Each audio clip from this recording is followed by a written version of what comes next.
وَإِذْ جب اخذ اللہ اخذا بہت دفعہ پڑھ لیا ہم نے اخذا لیا اللہ اللہ نے اخذ اللہ تو اللہ سے لیا ٹھیک ہے لاہا اخذ اللہ جب لیا اللہ نے میثاق جو ہے واو ساق قاف اور میثاق کیسا وعدہ ہوتا ہے جس کو پکا کیا جائے قسم کھا کے یعنی کہ خالی ایک تو میں کہہ دوں کہ میں آپ سے وعدہ کرتی ہوں ٹھیک ہے اور ہے کہ پھر انسان اس وعدے پر اللہ کی ایک دوسرے سے قسم کھا کے اس کو پکا کرے اس کو میثاق کہتے ہیں. تو جب اللہ نے پکا وعدہ لیا پختہ وعدہ لیا یعنی کہ قسم لے کر وعدہ کیا تو میثاق النبیین انبیاء سے یا انبیاء کے بارے میں ٹھیک ہے یہ دو ترجمے ہو سکتے ہیں کہ ہم انبیاء کو بھی مفعول سمجھے کہ انبیاء کے بارے میں میثاق لیا. اگر ہم یہ سمجھیں گے تو کیا مطلب ہوگا کہ تمام جو بھی نبی آ رہے تھے اللہ تعالیٰ نے جتنے انبیاء بھیجے تو اللہ تعالیٰ کا شروع سے یہ قانون تھا ان نبیوں کے بارے میں کہ وہ اللہ تعالیٰ نے عہد لیا ہوا تھا کتابوں میں اللہ تعالیٰ نے اپنی کتابوں میں اپنے انبیاء سے یہ وعدہ لیا ہوا تھا کہ لما البتہ جب لا جو ہے وہ تاکید کے لیے آتا ہے بات کو پکا کرنے کے لیے البتہ جب آتیتوکم کتاب من سے کتاب میں سے حکمتن اور حکمت میں سے ثم یعنی یہاں تک کیا ترجمہ ہوا کہ ہم اللہ تعالیٰ نے اس کو یاد کرو جب اللہ نے میثاق لیا پختہ عہد لیا نبیوں سے یا نبیوں کے بارے میں کہ جب کبھی کیونکہ جو یعنی کہ وجہ بتائی جا رہی کہ میں نے چونکہ یہ کتابیں تم کو دی ہے اور حکمت دی ہے اور حکمت ہمیشہ انبیاء کے ذریعے ہی سے امت کو پتہ چلتی ہے یا حکمت اگر ہم انبیاء کے بارے میں سوچے تو اللہ تعالیٰ نے جو ان کو دین کی سمجھ اور فیصلہ دیا ہوا ہوتا ہے تو اللہ تعالیٰ فرما رہے ہیں کہ چونکہ اب کتاب اور حکمت دی ہے یعنی کہ تم لوگوں کو علم دے دیا گیا ہے اس وعدے کا بھی تو میں نے وعدہ لیا ہے تم سے کہ تم جب تو اس علم اور ان کتابوں کے دینے کے بعد جب جب آئے تمہارے پاس ٹھیک ہے جب آئے تمہارے پاس رسول کوئی رسول ٹھیک ہے مصدقن جو کہ تصدیق کرنے والا ہو لما واسطے اس کے معاکم جو تمہارے پاس ہے اور تمہارے پاس کیا چیز ہے یا اللہ تعالیٰ نے پہلے ہی بتا دیا کہ کتاب اور حکمت تو یعنی کہ جو اس کتاب اور جو حکمت میں جو بات لکھی ہوئی ہے پہلے سے اسی کی تصدیق کرنے والا یہ رسول دوسرا رسول آ جائے کوئی تو پھر تم لتؤمنن تم کیا کرو گے البتہ تؤمنن تم ضرور ایمان لاؤ گے. اب یہ نون پر جو شد ہے نا تؤمنون یہ تو حمزہ جو ہے روٹ ورڈ کا ہے ٹھیک ہے حمزہ میم نون روٹ ورڈ ہے لتؤمنن یہ نون شد جو ہے جب بھی آتا ہے فعل مضارع پر آتا ہے یہ پہلی بات ٹھیک ہے ماضی پر نہیں آتا تو جب یہ نون مضارع آئے تو پھر ترجمے میں کیا ہو جاتا ہے ضرور کا ترجمہ آتا ہے کہ یہ کام ضرور کرو گے تم البتہ تم ضرور ایمان لاؤ گے. لتؤمنن میں کتنی تاکیدیں موجود ہیں دو ایک لام تاکید البتہ ضرور یعنی کہ بہت سخت تاکید کے ساتھ یہ بات کی گئی ہے اور پہلی تاکید کس میں چیز میں ہے لام میں ہے. جب یہ لام فعل مضارع پر آتا ہے تو یہ تاکید دیتا ہے کہ اس کام کو ضرور کرنا ہے اور پھر جب نون ارشاد آ گیا تو ڈبل تاکید ہو گئی البتہ تم ضرور ایمان لاؤ گے بھی ساتھ اس کے جب کوئی رسول آئے گا جو تصدیق کرے گا تو تم کیا کرو گے؟ اس پر ایمان لاؤ گے، بھی ساتھ اس کے ایمان لاؤ گے. وَلَتَنْصُرُنَّهُ اور البتہ تم ضرور مدد کرو گے اس کی. کتنے دو کام کرنے کا وعدہ لیا اللہ تعالیٰ نے.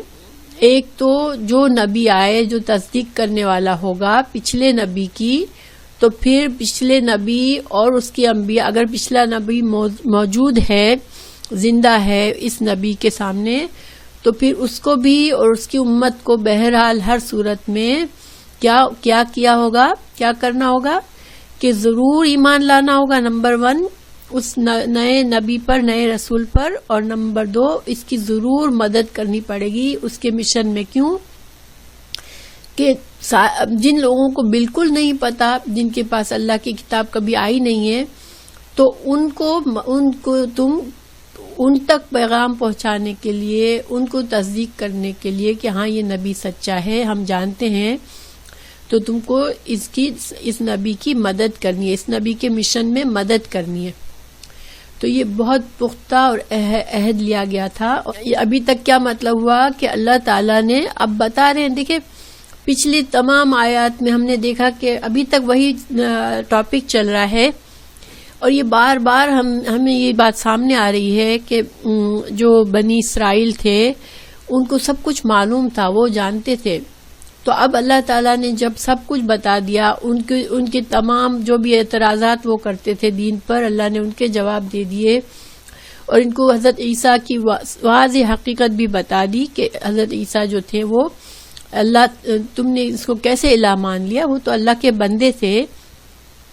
اب سب کچھ بتا دینے کے بعد اللہ تعالیٰ نے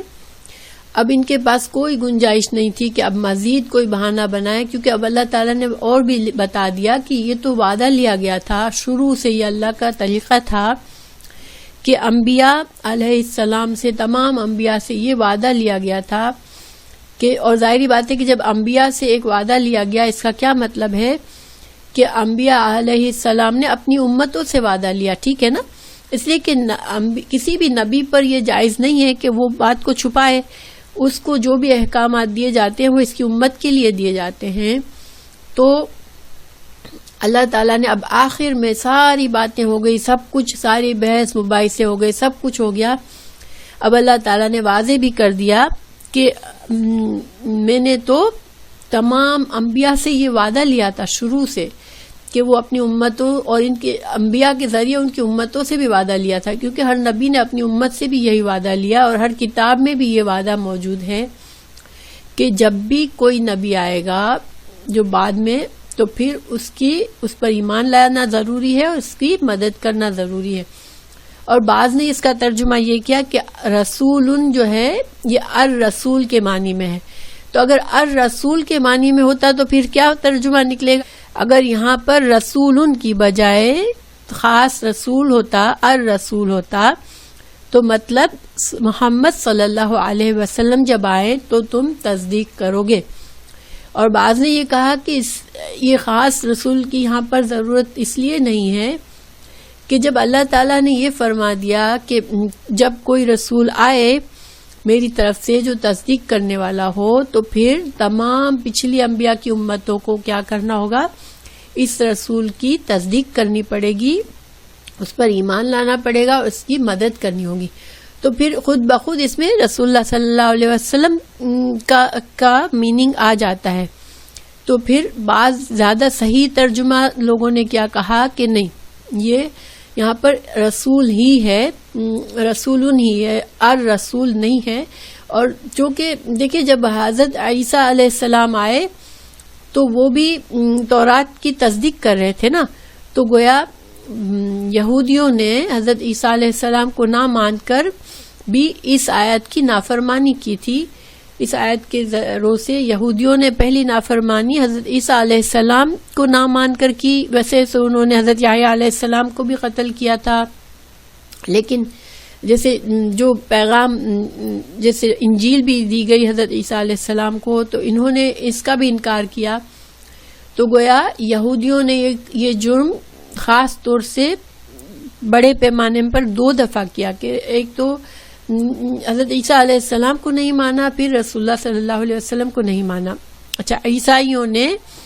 جب حضرت عیسیٰ علیہ السلام آئے تو ان کو مان لیا، تو گویا اس وقت وہ مسلمان تھے. ٹھیک ہے نا، حضرت جو بھی عیسائی ہو گئے، جو حضرت عیسیٰ کو جنہوں نے مان لیا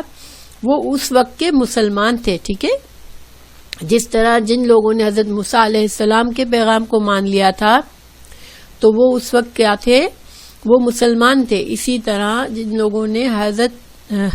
عیسیٰ کو ان کے زمانے میں مان لیا تو وہ مسلمان تھے. تو اب ان سارے لوگوں کو، یہودیوں اور عیسائیوں کے لیے اب کیا ضروری تھی جب محمد صلی اللہ علیہ وسلم آئے، کہ وہ ان پر ایمان لاتے اور ان کے دین کو پھیلانے میں، اللہ کے دین کو لوگوں تک پہنچانے میں ان کی مدد کرتے. ان کو پہلے مددگار ہونا ضروری تھا. تو یہ اللہ تعالیٰ یہاں پر واضح بتا رہے ہیں. اور یہ جو ہے دوسری جگہ قرآن میں 2-3 جگہ یہ مفہوم آیا ہے. میں آپ کو ایک اور مثال بتاتی ہوں. یہ ہے سورہ اعراف آیت 156 اور 157. اس کا ترجمہ میں پڑھ کے بتاتی ہوں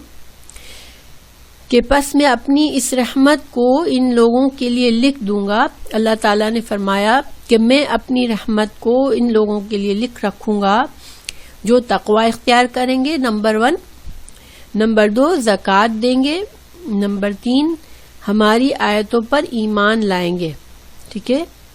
اور جو آیتوں پر ایمان سے مطلب کیا ہے، وہ لوگ جو اس رسول نبی صلی اللہ علیہ وسلم کی پیروی کریں گے. چونکہ اللہ تعالیٰ کی آیات کیا ہیں، قرآن ہے اور رسول اللہ صلی اللہ علیہ وسلم کے فرمان ہیں. تو جو ان چیزوں پر ایمان لائے گا، زکوٰۃ دے گا، تقوی کرے گا اللہ کا، تو پھر تورات میں اللہ تعالیٰ نے فرمایا، اس آیت میں اللہ تعالیٰ نے فرمایا سورہ اعراف کی آیت میں، کہ جس کے بارے میں بنی اسرائیل کو تورات اور انجیل میں لکھا ہوا پاتے ہیں. ٹھیک ہے، تو یعنی کہ یہاں پر کیا بتایا جا رہا ہے کہ تورات اور انجیل میں بنی اسرائیل یہ لکھا ہوا پا رہے ہیں کہ جو لوگ اس نبی صلی اللہ علیہ وسلم کے ذریعے جو آیات آئی اللہ کی، اس پر ایمان لائیں گے، اللہ کا تقوی اختیار کریں گے، زکوٰۃ دیں گے، تو پھر رسول اللہ صلی اللہ علیہ وسلم کی پیروی سے پھر میں کیا شامل ہوگا، اور بھی کہ جو نبی ان کو. اچھا، اب آگے اس آیت میں نبی صلی اللہ علیہ وسلم کی نشانیاں بتائی گئی کہ وہ نبی ایسے ہیں جو کہ ان کو نیکی کا حکم دیتا ہے. یعنی تورات میں یہ لکھا ہوا ہے کہ جب وہ نبی آئے گا تو اس کی صفت کیا ہوگی کہ وہ ان کو نیکی کا حکم دے گا اور ان کے لیے پاکیزہ چیزوں کو حلال ٹھہرائے گا اور ان پر گندی چیزوں کو حرام کرتا ہے. ٹھیک ہے، اور ان پر سے اس بوجھ اور ان پابندیوں کو دور کرتا ہے جو ان پر اب تک رہی ہیں. تو جو لوگ اس نبی محمد صلی اللہ علیہ وسلم پر ایمان لائے، اس کو عزت دی اور اس کی مدد کی، تو اس روشنی کی پیروی کی جو اس پر اتاری گئی، یعنی کہ قرآن کی پیروی کی،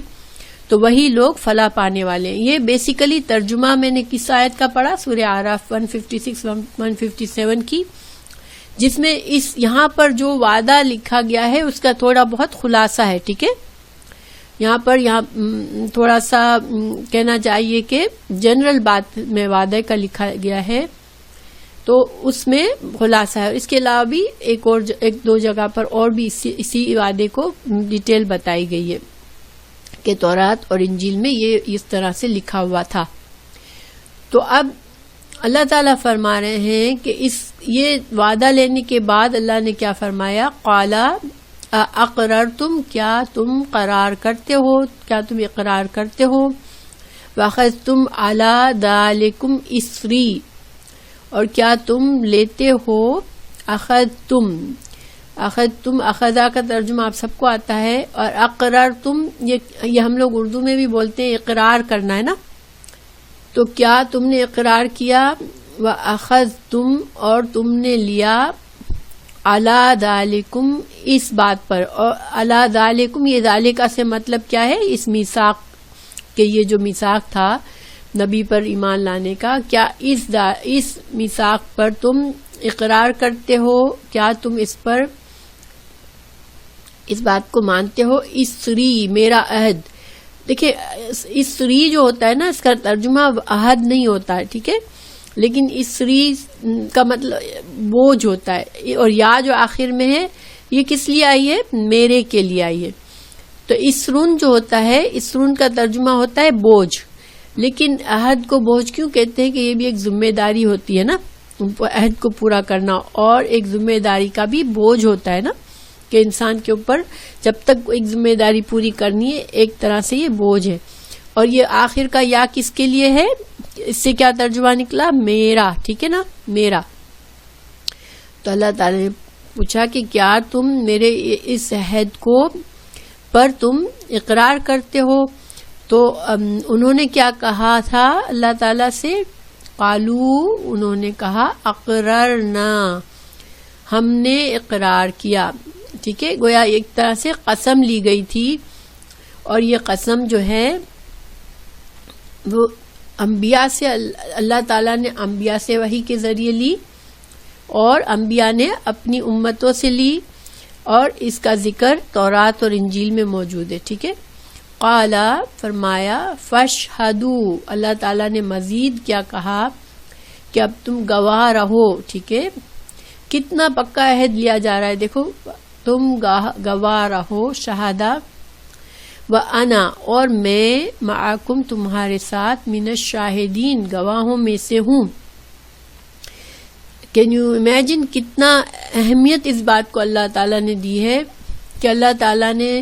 خالی بس ایک بات کا ذکر نہیں کر دیا, بلکہ مسلسل تکرار کے ساتھ اس وعدے کو پکا کیا. تو آپ لوگوں کو شدت محسوس ہو رہی ہوگی کہ کتنی شدت سے یہ وعدہ لیا گیا تھا, اور کیوں کہ بہت اہم بات تھی کہ جب اللہ کے کو ماننے والے, اللہ کی کتابوں کو پڑھنے والے اگر وہ انکار کر دیتے تو دوسرے لوگوں کے لیے اس دین کو قبول کرنا بہت مشکل ہے. نئے لوگوں کے لیے نئی دین کو قبول کرنا بہت مشکل ہے, جن کے سامنے اللہ کی کتاب نہیں ہے. تو اس وجہ سے ان کی مدد بہت ضروری تھی دین کو پھیلانے کے لیے. ٹھیک ہے, یہ یہاں پر واضح کیا جا رہا ہے کہ تم لوگوں کے ساتھ اتنی محنت کرنی پڑ رہی ہے. دیکھیں کتنی آیات آئی مسلسل, ہم کب سے پڑھ رہے ہیں, 81 آیات پر پہنچ گئے. کب سے ہم اس وفد کے ساتھ ساری باتیں ہو رہی تھی, ان کو ہر طریقے سے سمجھایا جا رہا تھا. اور پیچھے ہم نے سورہ بقرہ میں مسلسل کتنی آیات ہم نے یہود کے بارے میں پڑھی تھی, کہ اللہ تعالیٰ نے کتنا ان کی تمام باتوں کو کھول کے بتایا تھا. تو یہ کیوں, کبھی کبھی انسان سوچتا ہے نا کہ کیوں اتنا زیادہ ذکر ہے, تو یہ اس لیے ہے کہ یہ بہت زیادہ اہم بات تھی کہ ان لوگوں کا ایمان لانا, ان لوگوں کا رسول اللہ صلی اللہ علیہ وسلم کی مدد کرنا, یہ بہت ضروری تھا تاکہ دین اسلام کو پھیلنے میں آسانی ہو. دیکھیے آج اگر اس وقت کے یہود اور نصارہ نے اتنا اسٹرگل کر کے اتنی رکاوٹ نہ کی ہوتی تو آج اتنے یہود اور نصارہ کی تعداد دنیا میں نہ ہوتی, کیونکہ پھر ان کی اولادیں جو مسلمان ہو جاتے ان کی ساری اولادیں مسلمان ہوتی. تو آج جو ہم اتنی میجورٹی میں ان لوگوں کو دیکھتے ہیں, عیسائیوں کو دنیا میں دیکھتے ہیں اور یہودیوں کو دیکھتے ہیں, تو یہ اس لیے کہ ان لوگوں نے زیادتی کی جو ان کے جو نسلوں کے ان کے باپ دادا اس زمانے میں تھے, انہوں نے بہت بڑی زیادتی کی تھی. اور اللہ تعالیٰ نے بہت زیادہ قرآن میں ان کو واضح کھول کے سمجھایا, ان کو ڈرایا, ان کو دھمکایا, ان کو وعدے دلایا یاد, تاکہ وہ کسی طرح سے بات کو مان لے, تاکہ اللہ کے اس دین کو پھیلنے میں آسانی ہو, تاکہ آئندہ کی جنریشنز گمراہ نہ ہو. ٹھیک ہے, تو یہ اب اللہ تعالیٰ نے اگلی آیت میں اللہ تعالیٰ بتا رہے ہیں, چونکہ پھر ہم جانتے ہیں کہ انہوں نے تو مانا نہیں تھا نا, تو اللہ تعالیٰ نے فرما دیا اب کہ اتنا کچھ واضح کرنے کے بعد بھی اگر فمن تو جو کوئی, دیکھیں میں نے لاسٹ ٹائم آپ لوگوں کو بتایا تھا کہ واو جب بیچ میں آتا ہے تو اس کا مطلب ہوتا ہے یہ اور وہ, مگر کون پہلے کون بعد میں نہیں ہوتا. ٹھیک ہے, لیکن فا ہوتا ہے نا تو اس میں ایک وقت ایک چیز پہلے ہوتی ہے اور فا کے بعد والی چیز بعد میں ہوتی. تو اللہ تعالیٰ فرما رہے ہیں تو یہاں پر بتایا جا رہا ہے کہ اب اتنی بحث ہو گئی، اتنے مباحث ہو گئے، اتنی باتیں بتائی گئیں، تمہارے ہر پول کو کھول دیا گیا، تم کو تمہارا وعدہ یاد دلا دیا گیا. اب اس کے بعد فمن تولا، تو پھر جو کوئی منہ موڑ لے، بعد ذالک، اس کے، یعنی کہ اب تو واضح ہو گیا اس وعدے کے بعد، اس پکے پختہ عہد کے بعد جس کو اتنا اہتمام کے ساتھ اللہ نے لیا تم سے، اب اس کے بعد اگر کوئی منہ موڑ لے، فاولئک، تو پھر سمجھ لو کہ یہ لوگ، وہی لوگ، ہم الفاسقون، وہ فاسق ہیں. دیکھیں یہاں پر اگر یہ ہم نہ ہوتا نا تب بھی ترجمہ یہی بن سکتا تھا کہ فاولئک الفاسقون، ٹھیک ہے، کہ وہ لوگ پھر فاسق ہیں. تو یہ ہم دوبارہ کیوں آئیے؟ یہ زور دینے کے لیے آئیے کہ یہی لوگ فاسق ہیں. اگر یہاں پر ہم نہ ہوتی تو ترجمہ ہوتا تو یہ لوگ فاسق ہیں، ٹھیک ہے. لیکن فاولئک هم الفاسقون، یعنی کہ یہی وہ لوگ ہیں جو کہ فاسق ہیں. اور یہاں فاسق جو ہے، فاسق کا لفظی ترجمہ ہوتا ہے کبیرہ گناہ گار، ٹھیک ہے. کوئی بڑے گناہ کرنے والے کو بھی فاسق کہا جا سکتا ہے، چھوٹے گناہ کرنے والے کو بھی فاسق کہا جاتا ہے. جو بھی اللہ کے حدود سے باہر نکلتا ہے اس کو فاسق کہا جاتا ہے، ٹھیک ہے. لیکن یہاں پر فاسق جو ہے وہ کفر کے معنی میں ہے، کہ یعنی کہ اللہ تعالیٰ کے واضح انکار کے بعد، جو جیسے کہ شیطان کے بارے میں بھی فسقا، اس نے فسق کیا، تو یہ یہاں پر فاسق اپنے انتہائی معنی میں آیا ہے کہ اتنا بڑا گناہ کیا کہ کافر ہے یہ، ٹھیک ہے. تو یہی لوگ کافر ہیں. حد سے نکلنے والا فاسق ہوتا ہے. تو لیکن چھوٹے گناہ کرنے والے کو بھی فاسق کہہ سکتے ہیں، لیکن یہاں پر یہ ایکسٹریم معنوں میں ہے، اور یہاں پر تاکید کے ساتھ بھی آیا ہے، اور یہ کفر کے معنی میں ہے یہاں پر کہ یہ لوگ کفر کرنے والے، یہ لوگ کافر ہیں. تو اس آیت کا خلاصہ کیا ہوا؟ اس آیت سے یہ مطلب ہے کہ اہل کتاب، یہود و نصارہ اور دیگر جتنے بھی مذہب والے ہیں، تو ان کو ایک تنبیہ ہے یہاں پر کہ محمد صلی اللہ علیہ وسلم کے رسالت کے بعد بھی ان پر ایمان لانے کے بجائے اپنے اپنے مذہب پر قائم رہنا اس عہد کے خلاف ہے جو اللہ تعالیٰ نے نبیوں کے واسطے سے ہر امت سے لیا. اور اس عہد سے انحراف کفر ہے، اور فسق یہاں کفر کے معنی میں، یعنی نبوت محمد صلی اللہ علیہ وسلم سے انکار کرنا جو ہے وہ کفر ہے. اب دیکھیں بہت سے بد نصیب خود کو مسلمان کہتے ہیں، لیکن وہ کیا کہتے ہیں کہ میں صرف قرآن کو مانتا ہوں، مجھے حدیث بڑے پراؤڈلی کہتے ہیں کہ میں حدیث کو نہیں مانتا، یہ حکم صرف حدیث سے ہے، اور بڑے اس سے کہتے ہیں کہ نہیں یہ تو صرف حدیث سے ہے نا. مطلب ان کا مطلب یہ ہوتا ہے کہ اس کو ہمیں ضرورت نہیں ہے ماننے کا، ہم نے قرآن کو مان لیا ہے. تو کیا یہ کہنا جائز ہوا پھر اس آیت کے لحاظ؟ نہیں، اس لیے کہ قرآن بھی تو محمد صلی اللہ علیہ وسلم نے ہی ہم کو بتایا پڑھ کے. تو اگر تم آپ صلی اللہ علیہ وسلم کے فرمان سے انکار کرتے ہو تو پھر اس کا مطلب ہے تم قرآن کا بھی انکار کرتے ہو. پھر قرآن اٹسیلف مسلسل کہہ رہا ہے کہ رسول صلی اللہ علیہ وسلم کی اطاعت کرنی ہے، پیروی کرنی ہے، تو تم پھر قرآن کو ماننے کا دعویٰ بھی پھر غلط ہے، ٹھیک ہے. تو یہی مطلب ہوا کہ یہاں پر جو بھی اگر خود کو مسلمان سمجھتا ہے، اللہ کا فرما بردار سمجھتا ہے، یہودی بھی کہتا ہے میں جو ہوں اللہ کا فرما بردار ہوں، میں اللہ کو مانتا ہوں، عیسائی کہتا ہے میں اللہ کو مانتا ہوں، لیکن یہ اصل میں صرف زبان سے ماننا ہے، کیونکہ اللہ کا جو حکم ہے واضح شروع سے، جو اللہ کا طریقہ ہے کہ نہیں ایک ہی دین ہے، شروع سے میں نے ایک ہی دین بنایا ہے. اللہ تعالیٰ نے یہ ہزاروں دین نہیں بنائے جو آج دنیا میں قائم ہے، اللہ نے ایک ہی دین بنایا. اور ظاہری بات ہے اللہ تعالیٰ کیوں اتنے سارے دین بنائے گا،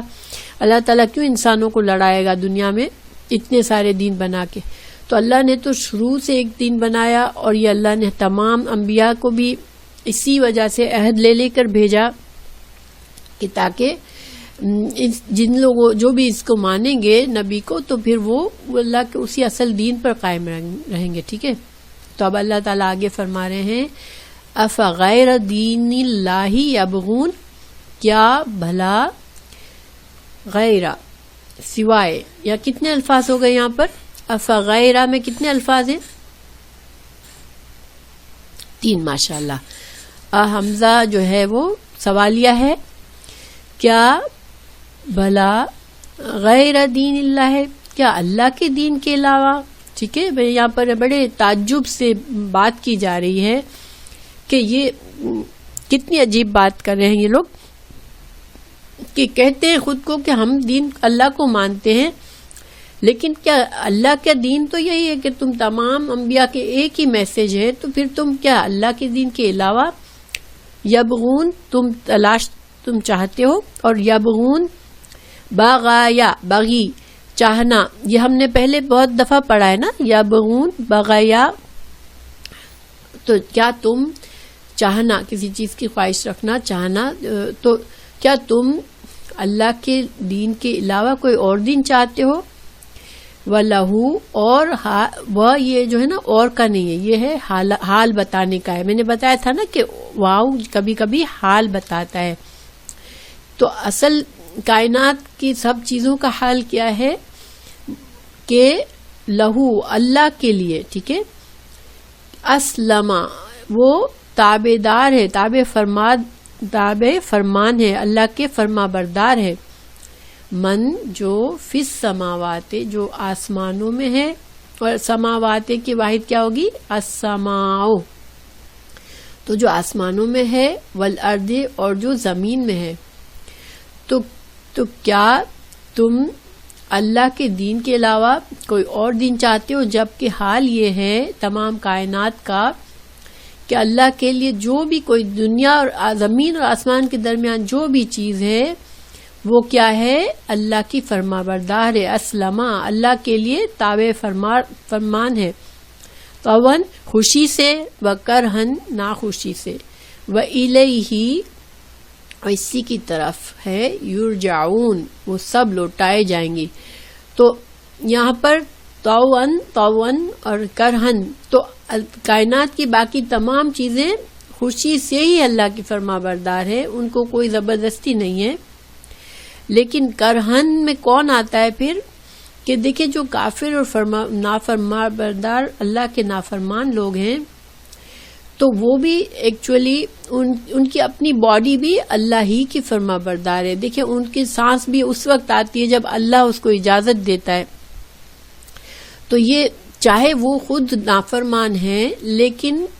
وہ ایک ایک سانس کے لیے اللہ کے محتاج ہے۔ ان کے جسم میں خون اسی وقت دوڑ سکتا ہے، ان کے جسم میں خون وہی جب دوڑے گا جب اللہ اس کو اجازت دے گا، گویا کہ ان کی اپنی باڈی جو ہے وہ خود ان کے اپنے کنٹرول میں نہیں ہے، وہ بھی اللہ ہی کی فرما بردار ہے۔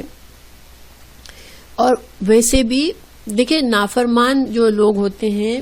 وہ گناہ کرتے ہیں تو وہ اسی حد تک غلط کام ہو سکتا ہے جب تک اللہ اجازت دے، ٹھیک ہے، یعنی کوئی محنت کر لے، کتنی بھی محنت کر لے غلط کام کرنے کے لیے، تو اس کو گناہ تو ملے گا اس کی کوشش کا، اس لیے کہ وہ گناہ کی کوشش کر رہا ہے، لیکن اگر اللہ تعالیٰ نہیں چاہتے تو وہ کامیاب نہیں ہو سکتا اپنے کام میں۔ تو گویا کہ انسان جو ہے صرف جو اللہ تعالیٰ نے جو اختیار دیا ہے انسانوں کو اپنی مرضی چلانے کا، وہ بھی ایک لمیٹڈ، بہت لمیٹڈ اختیار ہے، یعنی کہ ہم کو مکمل اختیار ہے کہ ہم بالکل اللہ کے محتاج نہیں ہے۔ جو کافر ہیں، جو نافرمان ہیں، وہ اللہ کے محتاج نہیں ہے، ایسا نہیں ہے۔ ہر انسان، ہر مخلوق اللہ کی محتاج ہے مکمل طور پر۔ ہاں یہ ہے کہ اسے خود اتنی عقل نہیں رہتی، جب انسان نافرمانی پر اترتا ہے اللہ کی تو اس کی عقل خراب ہو جاتی ہے، اس کو سمجھ نہیں آتی کہ میں تو خود مکمل طور پر اللہ کا محتاج ہوں، تو میں کیوں اللہ کی نافرمانی کر رہا ہوں۔ اور پھر اللہ تعالیٰ نے مزید آگے کیا بتایا کہ چلو دنیا میں تو تم جو کرہن تم تھوڑی بہت نافرمانی کر لو گے، اپنی ضد کر لو گے، غلط کام اختیار کرو گے، تم میرے انبیاء کا انکار کر دو گے، لیکن تمہیں آخر کار لوٹنا تو میری طرف ہے، تو پھر تم کو سزا بھی بھگتنی پڑے گی تمہارے اس کی، تم نے جو چوز کیا پھر تم اس کی اس کی سزا بھی اللہ کے قوانین کو توڑنے کا تم کو بدلہ پھر آخرت میں ملے گا. تو یہاں پر خلاصہ کیا ہوا اس آیت کا؟ تم کو سب کچھ بتا دیا. اتنا کچھ جاننے کے بعد اب بھی اگر محمد صلی اللہ علیہ وسلم کا انکار کیا تم نے تو پھر گویا وہ اللہ کے دین کا تم انکار کر رہے ہو. اور یہود اور نصارہ کیا دعویٰ کرتے ہیں کہ ہم تو اللہ کو ماننے والے ہیں نا، وہ بھی تو عبادتیں کرتے ہیں جو بھی وہ سمجھتے ہیں. یعنی جو بہت ریلیجس یہود اور نصارہ ہے وہ تو اپنے طریقے سے تو عبادت کرتے ہیں، اپنے طریقے سے حلال حرام جو سمجھتے ہیں وہ فالو کرتے ہیں. بالکل آزاد ایک کافر کی طرح تو نہیں رہتے نا، کہ کافر تو بالکل آزاد ہے، لیکن یہ کسی نہ کسی حد تک اپنے آپ کو پابند سمجھتے ہیں. تو وہ سمجھتے ہیں کہ ہم اللہ کے دین پر ہیں، ٹھیک ہے. لیکن یہاں پر ان کے اس عقیدے کا انکار ہو گیا ان آیات میں کہ نہیں، تم اللہ کا دین تو جو ہے وہ یہ تھا کہ تم کو ہر نبی کو ماننا تھا، جو بھی اللہ کا نبی تھا. تم اللہ کے انبیاء کو انکار کر کے پھر تم یہ سمجھتے ہو کہ تم اللہ کے فرما بردار ہو، تو یہ بات صحیح نہیں ہے، یہ نہیں مانی جائے گی. گویا اب جو بھی شخص دین محمد صلی اللہ علیہ وسلم سے اعراض برتے گا تو گویا اس نے اللہ کے دین کے علاوہ کسی دوسرے دین کا طلبگار ہے وہ. اب دیکھیں آسمان اور زمین کی تمام چیز جو ہے وہ اللہ تعالیٰ کی فرما بردار ہے. تو ان پوری آیت کا خلاصہ کہ اللہ ہی خالق ہے اور جتنے بھی مخلوق ہے سب کو اصل ضروری کیا ہے کہ وہ اللہ کے فرما بردار بن کے رہیں.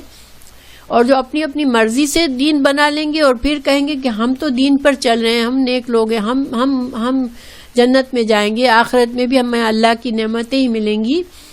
تو پھر انسان کو سوچ کے یہ دعویٰ کرنا چاہیے کہ کیا واقعی میں اللہ کا فرما بردار ہوں، کہ اللہ نے جو دین کہا میں اسی پر چل رہا ہوں.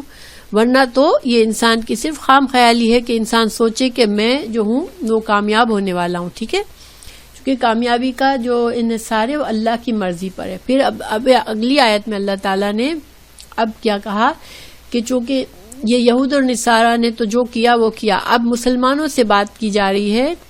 قل کہہ دیجئے آمنا ہم تو ایمان لائے اللہ پر، وما انزلا اور جو نازل کیا گیا، علینا ہم پر، وما اور جو انزلہ نازل کیا گیا، علی ابراہیم علیہ السلام پر، و اسماعیل علیہ السلام پر، و اسحاق اور اسحاق پر، و یعقوب اور یعقوب پر، والاسباط. اسباط کون ہوتے ہیں؟ یا یہ اسی سیم سملر آیت ہم پڑھ چکے ہیں سورہ بقرہ میں. تو اسباط کا ترجمہ اس وقت بھی پڑھا تھا ہم نے، اور اسی طرح سے ہم نے ایک اللہ تعالیٰ نے مسلمانوں سے کہنے کو کہا تھا، ہاں، اولاد یعقوب. تو اللہ تعالیٰ اس آیت کو دوبارہ ریپیٹ کر رہے ہیں. سورہ بقرہ میں بھی یہی مفہوم آ گیا کہ اے مسلمانوں، اے وہ جو رسول اللہ صلی اللہ علیہ وسلم کی پیروی کرنے والے ہو، تو اب تم کہہ دو کہ ہم اللہ پر ایمان لائے ہیں اور ہم تمام انبیاء پر جو بھی کچھ اللہ تعالیٰ نے نازل فرمایا ہم اس پر ایمان لاتے ہیں. ابراہیم علیہ السلام پر، اسماعیل پر، اسحاق پر، یعقوب پر، اور یعقوب علیہ السلام کے اولاد میں سے جتنے بھی انبیاء آئے ان سب پر ہم ایمان لاتے ہیں. وما اوتیا اور جو دیے گئے موسیٰ علیہ السلام اور عیسیٰ علیہ السلام اس پر بھی ایمان لاتے ہیں. والنبیون اور اللہ کے جتنے بھی نبی آئے، ٹھیک ہے، بہت سے انبیاء کا ذکر اللہ نے نہیں کہا قرآن میں اور بہت سو کا کیا، تو جن کا ذکر آیا جن کا نہیں آیا، مگر ہم یہ مانتے ہیں کہ جو اللہ تعالیٰ نے کی طرف سے اللہ نے نبی جو بھی بھیجے وہ اللہ کے نبی تھے، اور وہ اللہ نے بندوں کی ہدایت کے لیے بھیجے تھے. تو پھر لا نفرق نہیں ہم فرق کرتے بین احد منہم، تو ہم ان کے میسج کے لحاظ سے ہم ان پر کوئی فرق نہیں کرتے کہ سب کے سب توحید کا میسج لے کر آئے تھے، اللہ کی عبادت کے لیے بندوں سے حکم دے رہے تھے. اس میں ہم کوئی اعتراض نہیں کرتے، ہم کوئی فرق نہیں کرتے، ہم سب کی عزت کرتے ہیں، سب اللہ کے چنے ہوئے بندے تھے. ٹھیک ہے، لیکن ویسے ہم جانتے ہیں کہ اب ہم کس کی شریعت پر ہم کو چلنا ہے. کیا ہم ان انبیاء کی شریعت پر چل رہے ہیں ہم کس کی شریعت پر چل رہے ہیں؟ رسول اللہ صلی اللہ علیہ وسلم کی شریعت پر چل رہے ہیں، ٹھیک ہے؟ تو لیکن ہماری شریعت کا یہ حصہ ہے کہ ہم تمام پچھلے انبیاء کی تصدیق کریں کہ وہ اللہ کے نبی تھے، اور نحن لہ مسلمون، اور ہم جو ہے صرف اللہ کے فرما بردار ہیں۔ تو گویا یہ یہود و نصارہ کہتے ہیں کہ ہم اللہ کے فرما بردار ہیں، تو پھر وہ دعویٰ ان کا غلط ہے، کیونکہ اللہ کی فرما برداری کے لیے یہاں تقاضا کیا بتایا گیا کہ تمام انبیاء جو ہے ان کی تصدیق کرو، تب تم اللہ کے فرما بردار ہو، ٹھیک ہے؟ بعض لوگوں کو یہ بات سمجھ نہیں آتی کہ یہود اور نصارہ کے ایمان والے اچھے لوگ کیوں جہنم میں جائیں گے، یا کیوں وہ گنہگار ہیں۔ تو یہاں ان کا گناہ، سب سے بڑا گناہ جو ہے ان کا یہاں پر واضح ہمیں سامنے نظر آ گیا کہ چونکہ اللہ کا جو دین تھا اس کی انہوں نے انکار کر دیا، اور اللہ کا صحیح دین کیا تھا کہ تمام انبیاء صرف ایک ہی دین لے کر آئے اور تمام کی تصدیق کرو تم۔ تو اگر انہوں نے وہ بات نہیں مانی تو پھر اس کا مطلب ہے کہ وہ جس دین پر چل رہے ہیں وہ دین ان کا اپنا بنایا ہوا دین ہے، ٹھیک ہے؟ اور انسان اپنے بنائے ہوئے دین پر چل کر چاہے کتنا بھی خود کو پرہیزگار اور نیک سمجھ لے، لیکن وہ پھر اللہ کے ہاں قابل قبول نہیں ہوگا، کیونکہ دین ہماری عقل کا نہیں ہوتا ہے، ٹھیک ہے؟ اچھا، اب اگر ہم یہ اسی کو سوچے تو آج ہم امت مسلمہ میں بھی جو اتنے سارے اختلافات ہیں، اتنے گروپ بنے ہوئے ہیں، اتنے مختلف قسم کے فرقے ہیں، تو ہم اسی پر ہم سوچ سکتے ہیں کہ جب اللہ کا ایک ہی دین ہے، اللہ تعالیٰ خود فرما رہے ہیں کہ میرا دین تو ایک ہی ہے، تو پھر یہ کیسے ہو سکتا ہے نا؟ تو اللہ تعالیٰ آپ دیکھیں آگے مزید اس بات کو کہہ رہے ہیں کہ ومن، اور جو کوئی یبتغی، جو تلاش کرے گا، جو چاہے گا، غیر الاسلام، اسلام کے علاوہ، دینن، کوئی دوسرا طریقہ، کوئی اور دین، فلن، تو ہرگز نہیں، یقبلا، قبول کیا جائے گا، منہ، اس سے، یعنی کہ تم چاہے خود کو کتنا ہی نیک سمجھ لو، اگر تم نے کوئی اور دین اختیار کر لیا ہے یا اللہ کے دین کے اندر کوئی تبدیلی کر لی ہے، تو پھر کیا قبول کیا جائے گا؟ اس آیت کی روح سے کیا دین اسلام کی جو شکل رسول اللہ صلی اللہ علیہ وسلم لائے، کیا اگر آج بہت سے لوگ کہتے ہیں کہ ہم اللہ کے نیک بندے ہیں، ہم مسلمان ہیں، لیکن انہوں نے صحیح دین کو فالو نہیں کیا ہے، تو پھر کیا وہ اللہ کے دین پر پوری طرح سے ہونے کا دعویٰ کر سکتے ہیں؟ یا ان کو ضرورت کیا ہے کہ وہ دیکھیں کہ اللہ کا دین ہے کیا اصل میں، ٹھیک ہے نا؟ انسان صرف یہ سوچ لے کہ میں تو صحیح دین پہ ہوں، خالی انسان کی عقل پر دین کا انحصار نہیں ہے، دین کا انحصار صحیح علم پر ہے، قرآن اور حدیث پر ہے، اور اگر جب تک تم نے صحیح دین نہیں سیکھا، صحیح دین پر نہیں چلے، تو تم پھر ایسا نہ ہو کہ تم کہیں غلط فہمی میں ہو اور تم جو ہے وہ غلط راستے پہ چل رہے ہو، کیونکہ اللہ تعالیٰ نے صاف واضح کہہ دیا کہ اسلام کے علاوہ کوئی دین اگر تم چاہتے ہو، تو کوئی بھی اگر انسان اسلام کے علاوہ کوئی دین چاہتا ہے تو وہ قبول نہیں کیا جائے گا، وَهُوَ فِي الْآخِرَةِ مِنَ الْخَاسِرِينَ، اور وہ آخرت میں خسارہ پانے والوں میں سے ہوگے۔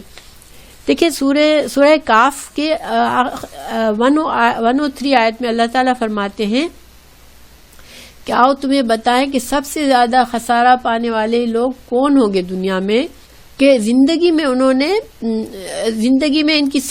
ساری محنت ضائع ہو گئی، ٹھیک ہے؟ یعنی انہوں نے اپنی طرف سے جو نیک کام سمجھ کر نیک کام کیے، وہ اگر دیکھیں انسان جو گناہ کرتا ہے نا، اس کو تو امید ہی نہیں ہوتی نا، اس کو پتا ہوتا ہے کہ مجھے کیا بدلہ ملنا ہے، میں تو دنیا میں ہی بس جو فائدہ اٹھا لوں، مجھے آخرت میں دیکھا جائے گا۔ لیکن جو لوگ ایسے کام کرتا ہے، سمجھتا ہے وہ میں بہت نیک کام کر رہا ہوں، میں بہت ہی زیادہ پائس پرسن ہوں، لیکن خدا نخواستہ وہ آخرت میں ایسے بندے کے پاس آخرت میں پتہ چلے کہ لو تم تو اللہ کے دین پر چل ہی نہیں رہے تھے، تو تمہارے تو اعمال ضائع ہو گئے، کیونکہ سورہ کاف میں کیا کہا جا رہا ہے کہ آؤ تمہیں سب سے زیادہ خسارہ پانے والے لوگ کون ہیں اس کا بتائیں کہ وہ دنیا میں زندگی میں وہ ساری کی ساری محنت ان کی ضائع ہو گئی، وہ سمجھتے رہے کہ وہ اچھے عمل کر رہے تھے، اور یہ وہ لوگ ہیں جو اپنے رب کی ملاقات کا انکار کرتے رہے، ان کا ٹھکانہ جہنم ہے، انہوں نے میرے رسول اور میری آیت کو مذاق سمجھا تھا۔ یعنی کہ کیا کہا جا رہا ہے کہ دین کا معاملہ سیریس ہے، کوئی مذاق نہیں ہے۔ جب اللہ تعالیٰ نے اتنے انبیاء بھیجے، اللہ تعالیٰ نے اتنا کھول کھول کے دین کو بیان کیا، اس کے بعد لوگ اگر اپنی اپنی مرضی کے دین بنا لیں گے تو دنیا میں فساد ہوگا، دنیا میں کبھی بھی پیس نہیں قائم ہو سکتا اس طرح سے۔ اور آج سب سے بڑی فساد اور کتنی سیڈ بات ہے کہ مسلمان کے ملکوں میں کیا حال ہو رہا ہے کہ مسلمانوں کو مار رہے ہیں، اور مسلمان کی جان، مال، عزت، آبرو کچھ بھی سیف نہیں ہے۔ ایک مسلمان کی 5 چیزیں اللہ تعالیٰ نے کہا کہ 5 چیزیں حرام ہے دوسرے مسلمان پر، اس کی جان کی حرمت ہے، اس کی مال کی، اس کی عزت کی، اس کے دین کی، اس کی عقل کی۔ آج دیکھیں کہ مسلمان کے حد سے مسلمان کی یہ ساری چیزیں خسارے میں پڑی ہوئی، اور یہ کیوں کہ ہر کوئی یہ سمجھتا ہے کہ میں جو جس دین پہ ہوں وہ سچے دین پہ ہوں، میں صحیح ہوں، لیکن اللہ تعالیٰ فرما رہے ہیں کہ نہیں، میرا دین صرف ایک ہی ہے اور وہ شروع سے ایک ہی ہے۔ تو یہود اور نصارہ اب تو کوئی نبی نہیں آنا، اب یہ جو وعدہ ہے اب کہ آگے کوئی نبی آئے تو اس کی تصدیق کرنی ہے، تو ہمیں تو اب محمد صلی اللہ علیہ وسلم کو حدیثوں میں، قرآن سے ہمیں پتہ چل گیا کہ اب آپ صلی اللہ علیہ وسلم آخری نبی ہے، اب کوئی نبی نہیں آنا۔ تو اب ہماری کیا ذمہ داری ہے کہ آپ جو دین کی خالص ترین شکل ہے جو آپ صلی اللہ علیہ وسلم لائے، ہم کم از کم جد و جہد کریں، کم از کم کوشش کریں کہ ہم اس خالص شکل کو پہچان سکیں، تاکہ ہمارے اعمال لا علمی میں ضائع نہ ہو جائے۔ ٹھیک ہے، انشاءاللہ ہمیں یہ کرنا ہے۔ اور یہ کب ہوگا؟ یہ بلا وجہ بغیر محنت کے، صرف ہم مسلمان کے گھر میں پیدا ہو گئے تو ہم سمجھ لیں کہ ہم مسلمان ہیں، تو یہ اس عقیدے سے نہیں ہو جائے گا، کیونکہ ہر مسلمان کو اللہ نے عقل دی ہے، ہر انسان کو عقل دی ہے، اور ہر انسان کو زندگی میں مہلت دی ہے، وقت دیا ہے۔ تو اگر ہم دنیا کے لیے، اچھی زندگی کے لیے اتنا اسٹرگل کرتے ہیں، اتنا علم حاصل کرتے ہیں کہ ہم جاہل نہ رہ جائیں اور دنیا میں ہماری زندگی بیکار نہ ہو، تو پھر کیا آخرت کے فائدے اور آخرت کی کامیابی کے لیے ہمیں اگر دین کا صحیح علم حاصل کرنے کے لیے کیا محنت کرنا ضروری نہیں ہے؟ کیا دین کے صحیح علم حاصل کرنے کے لیے اللہ تعالیٰ نے تو فرض رکھا ہے ہم پر کہ ہر مسلمان کا فرض ہے کہ وہ دین کا علم حاصل کرے۔ یہ کوئی معمولی بات نہیں ہے کہ تمہاری مرضی آئے تو تم محنت کرو، ورنہ تم کو کوئی ضرورت نہیں ہے کہ اتنی تم اپنی جان مارو۔ ٹھیک ہے، کہ بعض لوگ تھک جاتے ہیں نا کہ یہ بہت میری زندگی میں بہت پریشر ہے اور میں مزید سیکھنے کا، لیکن جب تک آپ دین کو سیکھیں گے نہیں، جب تک دین کی صحیح شکل ہمارے سامنے آئے گی نہیں۔ کیوں کہ صدیوں کی، اتنے سالوں کی راستہ جو ہے وہ ہمارا اصل راستے سے آہستہ آہستہ ہٹ جاتا ہے، اور اگر جب تک خاص اسٹرگل کر کے ہم نہیں پہنچیں گے صحیح راستے تک، جب تک ہم سکون سے، اطمینان سے بھروسہ کر کے نہیں بیٹھ سکتے کہ نہیں ہمیں تو صحیح دین آتا ہے، ہمیں کوئی ضرورت نہیں ہے۔